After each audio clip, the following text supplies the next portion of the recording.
অনেক পুরনো কাহিনী শোনা যায় এক ভয়ানক সমুদ্র সাপ যে রাতের অন্ধকারে উঠে আসে।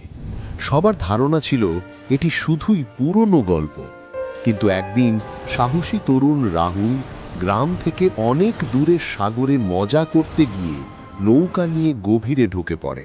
সবার নিষেধ সত্ত্বেও সে গভীর রাতে সাগরের রহস্য উন্মোচন করতে চায়।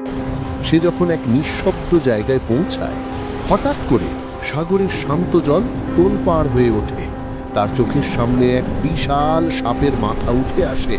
সাপটির চোখ গাঢ় লাল এবং অসীম গভীরতার মতো দেখে মনে হয় সারা পৃথিবী তার মধ্যে হারিয়ে যাবে। সাপটি অন্ধকারের মধ্যে ঝলমলে অগ্নি শিখার মতো জ্বলছিল।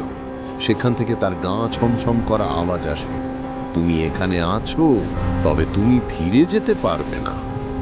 রাহুল কাঁপতে কাঁপতে নৌকা চালানোর চেষ্টা করে, কিন্তু সাগরের গভীরতা যেন তাকে নিজের দিকে টেনে নিয়ে যায়। আর তারপর সাপটি 1 সেকেন্ডে তাকে গিলে ফেলে। রাহুলের নিখোঁজ হবার পর গ্রামবাসীরা জানে সে অভিশাপের শিকার হয়েছে। সাপটি আবারও অন্য কোনো দুর্বল আত্মাকে খুঁজে বেড়াচ্ছে। তুমি হলে কি করতে জানাও, আর পরবর্তী গল্পের জন্য সাবস্ক্রাইব করতে ভুলো না।